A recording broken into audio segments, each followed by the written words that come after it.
Pak Hadi, ini untuk produksi dan juga lifting minyak nasional ini kan semakin menurun Pak, bahkan dalam beberapa tahun terakhir ini sulit begitu untuk bisa mencapai target. Sebetulnya apa Pak yang menjadi penyebab hal ini? Oh, kami juga sebagai praktisi migas juga ikut prihatin karena produksi migas kita turun terus gitu. Sebetulnya kalau kita lihat ada tiga pokok hal yang dalam eksplorasi produksi itu kita lakukan. Yang pertama adalah satu adalah eksplorasi. Nah, eksplorasi ini yang penting. Yang kedua adalah EOR, Enhanced Oil Recovery. Yang ketiga adalah existing dengan maintain decline, low decline management. Nah, kira-kira memang seperti itu, ada tiga pokok yang di mana nomor tiga, lapangan-lapangan kita memang sudah mature. 60-70% lapangan migas kita itu sudah amat mature. Memang betul apa yang dikatakan Pak Menteri bahwa 90% water cut dan banyak di antara mereka produksinya sudah sangat menurun. Namun masih ada nomor satu di mana eksplorasi dan EOR itu belum ditingkatkan.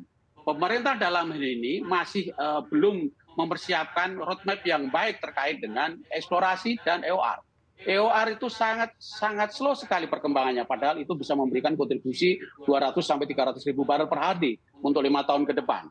Sedangkan eksplorasi, kalau kita bisa menemukan lapangan yang baru menghasilkan POD, POD itu akan menghasilkan produksi, bisa menambah signifikan. Nah, kelihatannya eksplorasi ini belum mendapatkan perhatian yang serius dari pemerintah, Mbak. Demikian dari saya, Mbak. Terima kasih. Baik, terima kasih Pak Hadi. Pak Sugeng Ya, menanggapi apa yang disampaikan oleh Pak Hadi. Ya, kita lihat ya, memang produksi dan juga lifting minyak nasional ya, ini semakin menurun ya Pak, bahkan ya, dalam beberapa tahun terakhir ini sudah sulit mencapai target. Kalau ya. kita lihat SDM ini kan menyampaikan bahwa sebetulnya sumur-sumur yang ada saat ini Mhm. memang boleh dibilang sudah Ya, mature begitu ya Pak. betul. Nah, bagaimana sebetulnya Komisi Bapak melihat realita tersebut, apalagi kalau kita lihat geopolitik dunia Ya. saat ini apa di tengah berbagai tantangan, artinya Mhm. berbagai dinamika. Tentunya ini akan berimbas kepada pasokan atau ketersediaan Pak di dalam Ya, negeri. Bagaimana Anda iya, melihat Pak Sugeng? betul sebagaimana diuraikan juga oleh Pak Hadi tadi ya, bahwa memang sebagian besar bahkan hampir seluruhnya boleh dikata, blok-blok atau sumur-sumur, minyak kita ini sudah dalam kategori tua. Yang termuda yang signifikan secara volume adalah Blok Cepu, Banyu Urip. Itu pun sekarang sudah mulai turun produksinya, sempat di tahun 2022 yang lalu atau 2021, dan sebagainya, seterusnya, 21 maaf ya, 2021, itu produksinya mencapai titik puncaknya 220 ribu barrel per hari, tetapi sekarang sudah turun. Nah memang, karena memang tiadanya eksplorasi yang signifikan, tidak ditemukannya sumber-sumber baru dan sebagainya, maka sekarang itu Indonesia di hulu, backbone kita tinggal dua blok, yakni adalah blok Rokan sama blok Cepu ini di Banyu Urip. Blok Rokan sekarang setelah diambil alih oleh Pertamina, kita bersyukur mampu memproduksi tetap di angka 160-an 4.000 barrel per hari. Sementara blok Cepu kurang lebih 160.000 barrel per hari. Dan ini dua blok inilah yang menjadi tulang punggung dari lifting minyak kita.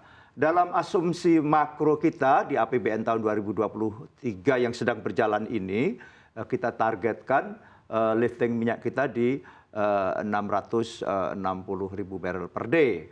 Tetapi sebagaimana juga laporan lifting hampir setiap minggunya memang sulit dicapai. Di tahun 2022 misalnya rata-rata lifting nasional kita hanya 612.000 barrel per hari saja. Bahkan dengan berbagai persoalan baik menyangkut sifatnya teknikal maupun non-teknikal, memang tampaknya berat untuk mencapai target APBN yang sudah kita tetapkan di APBN tahun 2023. Nah, kita bersyukur nih harga minyak belum menyentuh di atas ICP yang kita tetapkan di APBN tahun 2023, yakni adalah $90 per barel. Harga-harga hari ini misalnya menyentuh $80 per barel untuk WTI, sementara untuk Brent menyentuh $85 per barel. Artinya masih di bawah ICP Indonesia Crude Price yang kita tetapkan di APBN, yakni $90 per barel. Ini di APBN tahun 2023.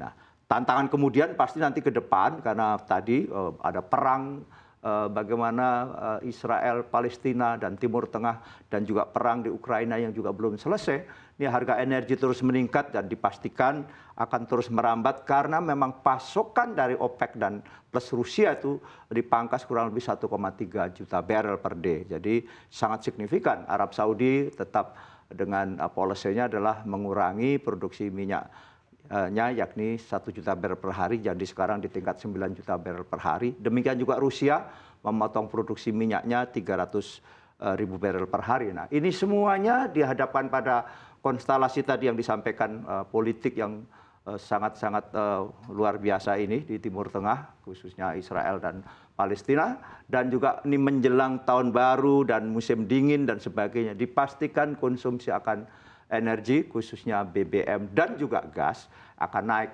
Nah, inilah yang menjadi concern kita. Maka di Komisi 7 terus-menerus memitigasi berbagai persoalan. Baik. Ya, dan itu tadi juga disampaikan bagaimana kita juga mendorong apa yang disebut dengan EOR, Enhanced Oil Recovery atau IOR, karena sudah memang secara volume besar sekali volume airnya di Rokan misalnya sudah 99% adalah air.